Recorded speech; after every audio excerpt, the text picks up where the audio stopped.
Lero wa Tojikwata ko. Today we are talking about Tojikwata ko.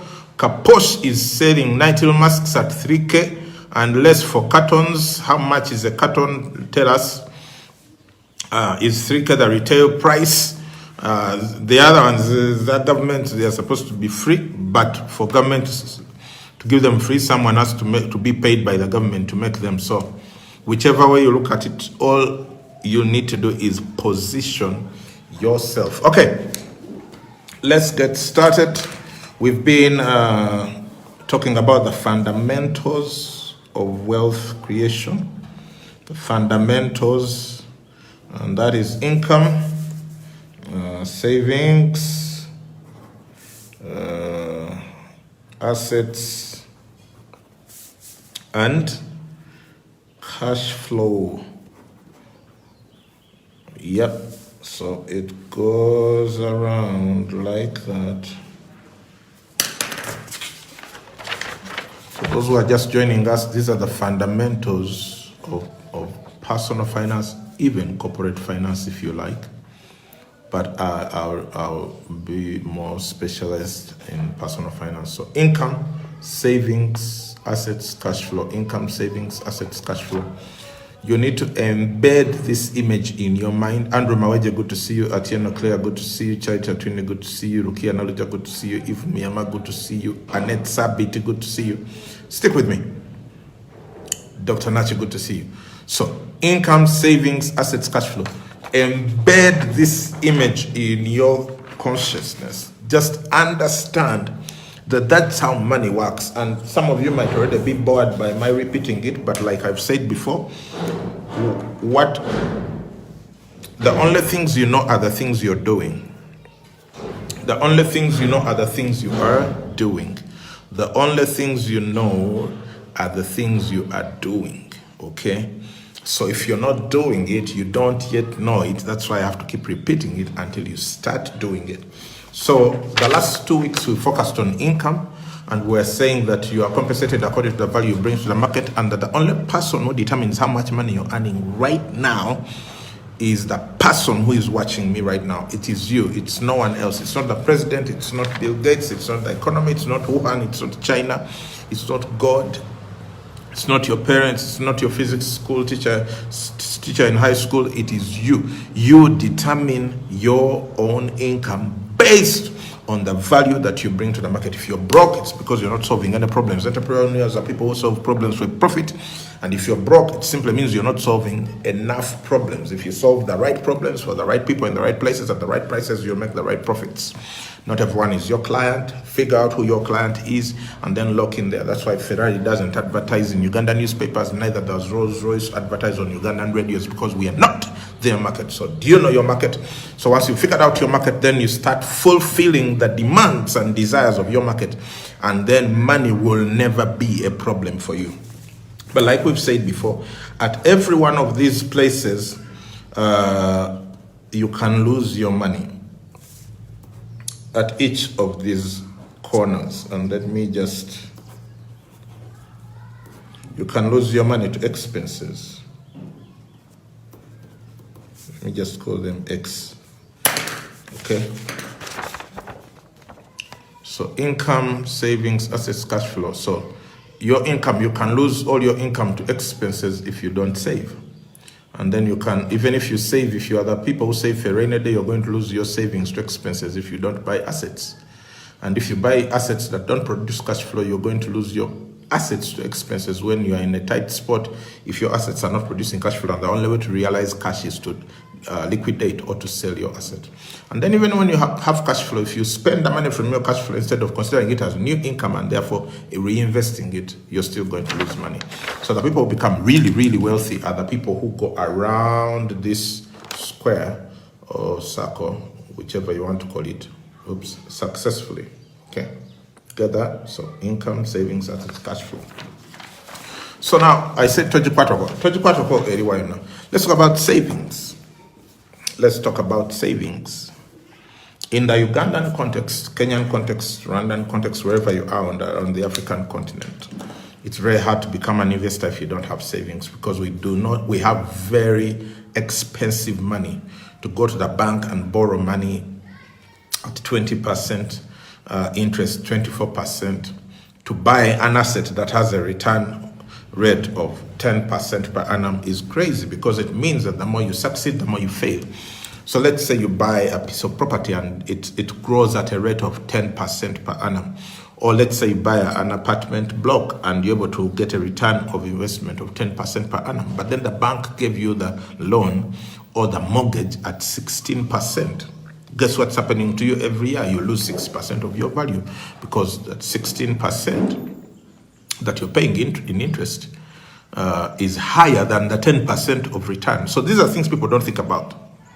And they just go out there because the bank now realizes you have a job. They send all these people to you. Somehow they make sure they know you have an income, because your employer deposits the money on their account on their bank, so they know you have a regular income. Like, we can give you some money to do something for yourself. Then you get the loan and then you lose the property. Why? Because the return on investment of the property is lower than the interest of the loan. So the more you succeed, the more you fail. The more you succeed, the more you fail, because you don't have an understanding of how finance works. So what's the way out of this? The way out of this in our context is you save money up, and then you're able to purchase the right kind of assets. Now, when it comes to saving, you must, if you want to get out of jail, you must save at least 20% of all your working income every month if you want to get out of jail. If you save 20% of all your working income every month, in only 17 years, you'll be financially free. If you start when you're 23, by the time you're 40, you will never need to work another day of your life. If you start when you're 30, by the time you're 47, you'll never need to work another day of your life. If you start when you're 40, by the time you're 57, after that, I don't know. I'm just saying it takes 17 years if you're disciplined. Only 17 years to get out of jail. The point is you must save 20% of all your monthly income. 20%, nothing less, nothing less, nothing less. Why 20%? It's a researched figure, and I also have biblical evidence. So, let me see how much time I have. Yeah, I can probably read a little bit for you. In the book of Genesis, you have a story in Genesis 41. Genesis 41. Pharaoh had a dream, and in the dream, 7 thin cows ate up 7 fat cows, and they remained thin. And 7 thin stalks of grain ate up 7 big stalks of grain, and they remained small. And he was troubled. And they told that dream to all his soothsayers or whatever they are, and they could not decipher it until they brought Joseph from prison. And he told him that the 7 thin cows, or rather the 7 fat cows, are 7 years of plenty, and the 7 thin cows are 7 years of scarcity. And that's the same with the stalks of grain. And the repetition is that to tell you that it is for sure going to happen. In the mouth of 2 or 3 witnesses, matter is established. So this is what Joseph tells Pharaoh. So what you should do, get a man of wisdom who should go around Egypt and collect grain, a fifth of the grain. A fifth is 20%. A fifth of the grain of Egypt, which should be able to take care of the nation when the 7 years of scarcity came around. And so Pharaoh was wise. He said, okay, you are the one with the solution, so just go ahead and do it. So he was appointed prime minister. He went around Egypt buying a fifth of the grain, 20% of the grain. And if you turn, so that was chapter 41. If you turn all the way to chapter 48, I believe. Yeah, chapter 48. So in chapter 48, these Egyptians who saw Joseph collecting the grain at basement level prices, now they go on what? And they're like, okay, we are out of grain. What do we do? So Pharaoh tells them, go talk to Joseph. Whatever Joseph tells you to do, you can do. So they went to Joseph and said, okay, we are out of grain, we are hungry. He said, bring money. Because they are buying it, that's how I know that they sold it. If they had given it for free like a cooperative, there is no way they would be getting it at a cost. But when there is plenty, things are at a different price from when there is scarcity. So the price at which they sold the grain to Joseph must be very different at the price at which they were buying the grain from Joseph. Okay, so they gave cash. They bought the grain cash, and they ran out of cash. Cash is liquid assets for those who don't know. And then they went back to Joseph and said, okay, we are out of cash, but we are still hungry. We still need grain. He said, okay, what else do you have? So they said, we have cattle. They brought cattle. Cattle is movable assets. So usually when you're against the wall and you need to eat, and that's how you go asking the neighborhood if there's anyone who wants a woofer and has kawunga, because at that point you need kawunga, but you have a woofer, a movable asset. So what do? You exchange the woofer, a movable asset, for kawunga, necessity to survive. Okay, so they gave up their cattle. So at that point, so first of all, when they gave the cash, at that point, Pharaoh became the only guy in Egypt who had all the money. Then they came and they gave the cattle. So now Pharaoh became the only owner of livestock apart from the Israelites who were in Goshen. Pharaoh was now the singular owner of all livestock in all of Egypt. Okay, so now, of course, what happened? The money got finished.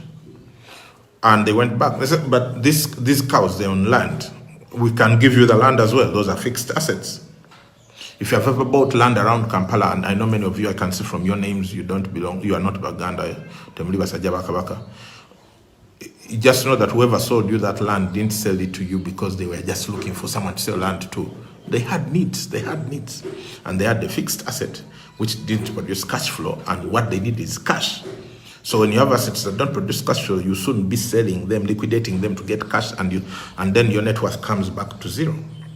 And as you've seen in all these neighborhoods where you stay, when people sell these lands and they get the cash, what happens to the cash? They consume the cash, and also they keep selling off a little bit of the land. They sell off here, they sell off that, until they are left with just a place to bury and their ancestral home.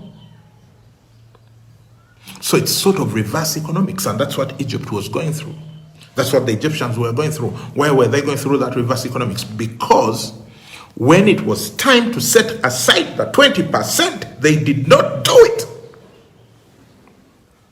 Like many of you are listening to me, you are not setting aside the 20% right now. Anyway, I'm getting too animated too quickly. Let me first calm down. I'm still in Egypt. We haven't yet come to Kampala. So at the end of the day, so they give up their land. So by the time you lose your fixed asset, land is the last frontier of economics. By the time you lose land, then you've lost everything. Now you are an alien. By the time you lose land, now you're an alien. You have no place. You don't belong. You have no place to belong. You have nowhere to belong. So anyway, they sold their land. And even then, the money still got finished. And then they went back and told Pharaoh, okay, we will work for you. We have hands, we have muscles. So they presented their muscles to start working. What has happened? They've gone back in reverse economics. They didn't have the cash flow needed at the time. They sold their assets and they've gone all the way back to income. They are now going to start working for their income. Reverse economics. It works against those who don't know the 20% secret. Okay? And by the way, this video here, please help me share it with all your relatives, outlaws, in-laws, enemies, friends, frenemies. Of all the videos I've shared in this season so far, this one today, this is the most important video. And I know many of you have been sharing these videos and people are giving lots of great testimonies. I beg you, please share this video. This is Uganda's Achilles heel. In our Ugandan economy, this is where they are killing us. Inability to hold on to money. We make it big, we blow it big. We live big, we spend big. And foreigners are buying our country. Okay, so reverse economics. So now they start working for Pharaoh. Now, do you know what's going on right here? They are working for Pharaoh, the land they are working, which belongs to Pharaoh, previously was theirs.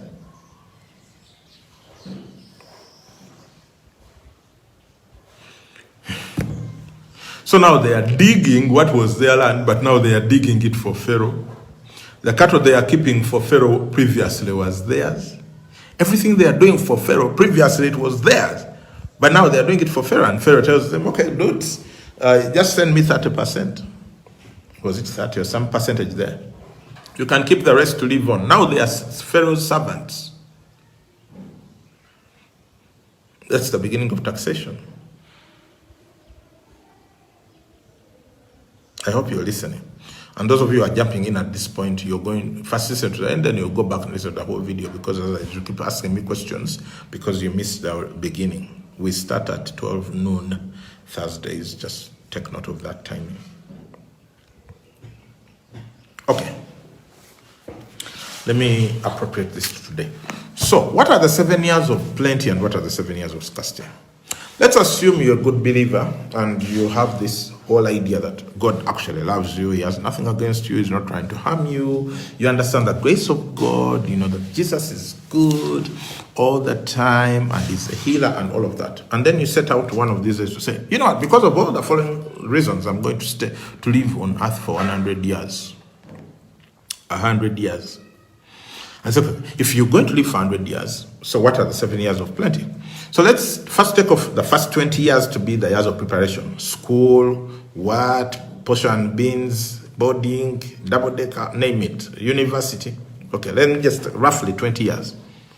And then let's say for the next 40 years, from when you're 20 to when you are 60, those are your 7 years of plenty. And then the next 40 years from when you're 60 to when you're 100, those are your years of scarcity. Why? You are not able to go to work. You're not able to exert yourself. You're not able to jump onto that board at 5 a.m. and whatever. Because now you're growing old and you're a responsible person. Those are your years of scarcity.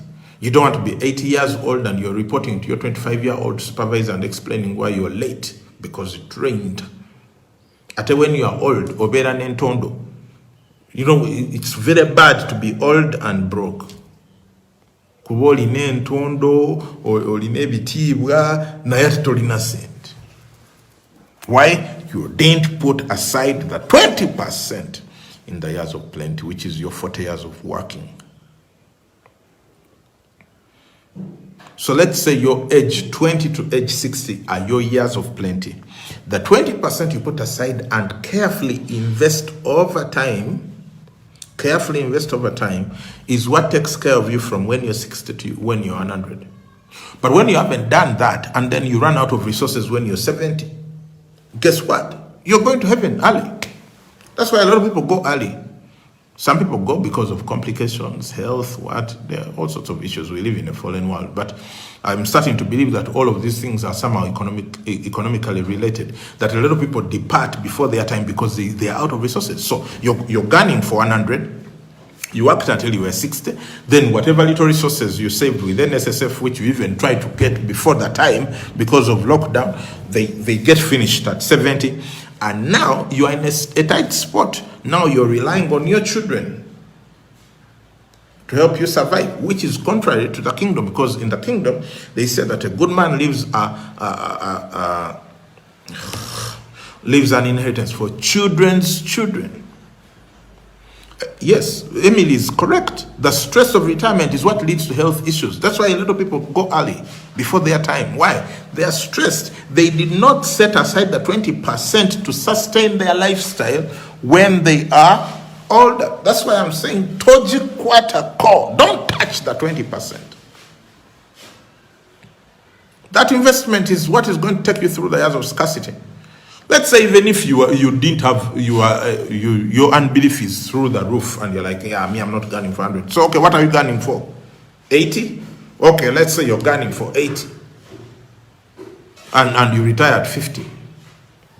Or rather, they retire you because you are now too old. They are younger people, they are better, they are more technologically savvy. I think, well, yeah, you're charging me WhatsApp. WhatsApp, it's obsolete. Obsolete. The young people are doing new things. Bakola, fourth industrial revolution. Go Charlie WhatsApp. Some of your businesses are not yet even on the internet. Internet. In our times there was internet. By that time, internet is so obsolete. It's like copper wires today, like telephone poles. So a good man leaves an inheritance for children's children. So what happens when this good man who is supposed to leave an inheritance for children's children is now chewing his children's inheritance? When it is your children who are sustaining you, they are spending on you. It starts working you because it's contrary to heavenly order. Heavenly order says it is the father, it is the parent who lays up for the children. It's not the children who lay up for the parent. The children honor their parents by giving to their parents out of honor, not out of necessity. Children are meant to give to their parents out of honor, not out of necessity.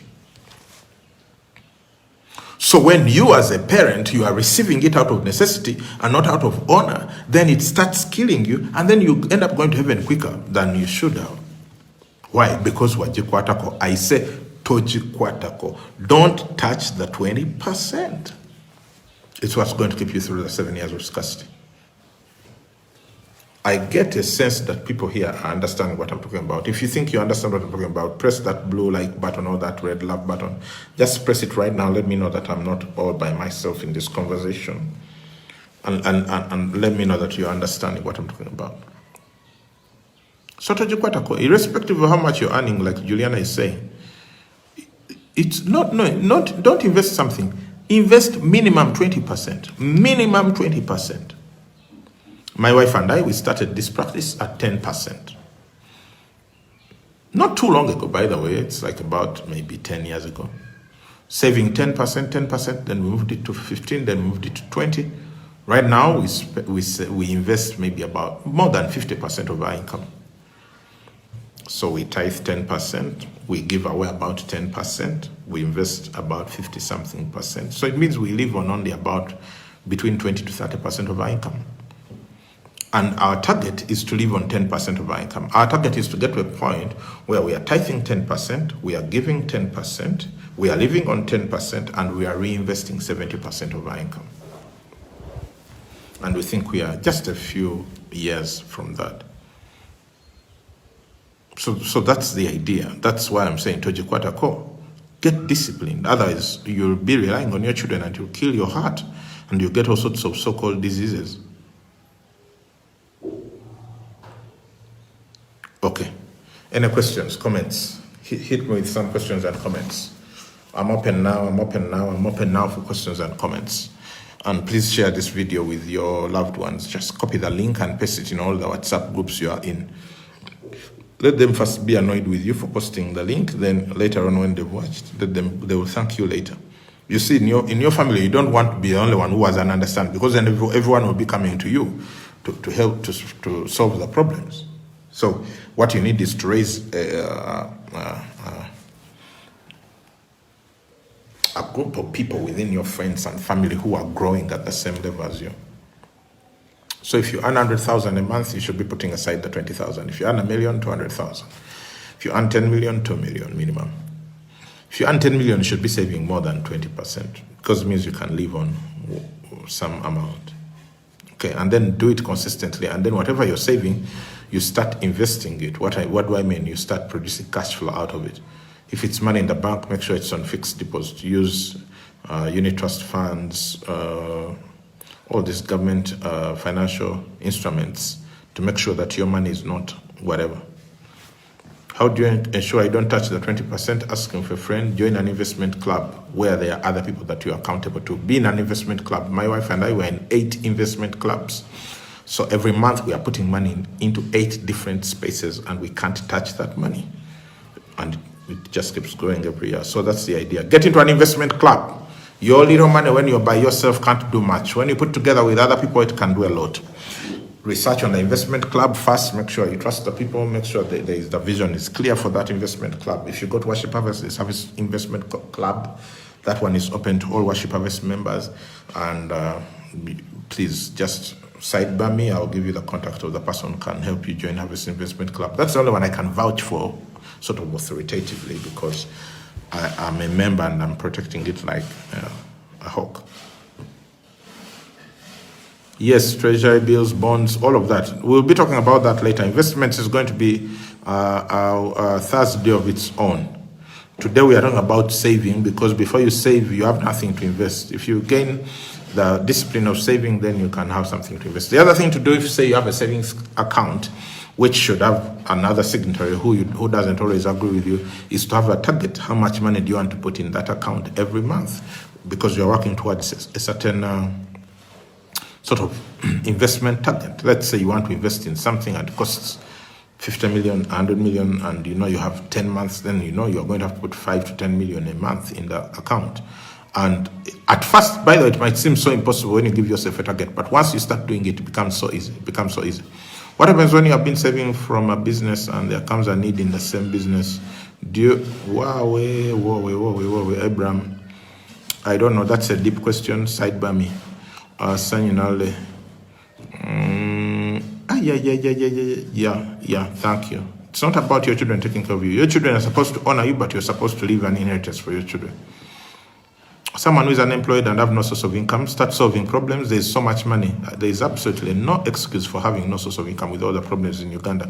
Go and watch the 2 videos of the last Thursday and the other Thursday, and then you'll see how you can start making money instantly. There's so much money in Uganda. Absolutely no excuse for not having money. Is an investment club both savings and investment? Definitely, yes. So when you join an investment club, you're you're killing 2 birds with the same stone. You're saving and investing at the same time. And the investment club had better be good. You had better be that member who asks very annoying questions of the committee the whole time to protect your investments. After how long of savings can you invest? That depends on what you're investing in. Don't save somewhere where you don't have a return on investment. So don't just put your money in the bank. Inflation is killing you. So as soon as your money leaves your wallet, it must start making money. That should be the philosophy. What's the breakdown of your investments, Jonan? Let's look at that next time when we're talking investments. I'll be breaking it down in terms of low risk, low return, medium risk, medium return, and high risk, high return. And keep inviting people to join us on this group so they can learn all these things. Investment clubs have transformed my saving culture, says Kathiba Jenda. Used to keep it in the bank and then burn it. Yes, join a club. What about if you're in HI? Can you join Harvest Investment Club? I don't know. I'm not so sure. You have to ask the committee. If your income if you go to Watoto, please immediately go to YSave. YSave is a good club. If you go to St. Francis, there's Franciscan Investment Club, cooperative. Go to those different churches have, and also there are those for friends. Some of you in your workplaces, they are there. So just look around. What if your income is not consistent? Today you get to M, takes you 2 months to get, says Daniel. They're gracious. Make it consistent. Solve more problems more frequently, and your income is more consistent. The thing of income is so basic economics. Solve problems, you make money. Okay, Joseph Rabos, Richest Man in Babylon.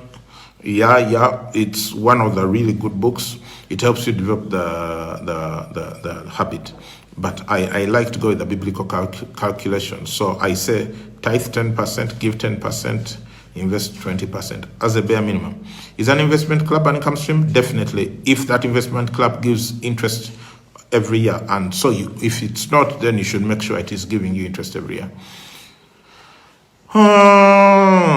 Yes, Charity Kamsime, thank you so much for joining the Straightforward Financial Growth Mastermind. If you join an SFFG Mastermind, you're going to get 8 weeks of deep diving into these matters that we just talk about here with practicals. And there are so many SFFG coaches. There are about 30 SFFG coaches across the city. So just inquire from any of them, and then you'll be able to know what to do with your money. Okay, guys, it's about time for this broadcast to stop. Thanks so much for joining me today. Join me next Thursday at exactly 12 o'clock, because we get in and start delivering info, start delivering value immediately. So if you join late, you find us midway. So join early. Next Thursday, 12 o'clock. See you then.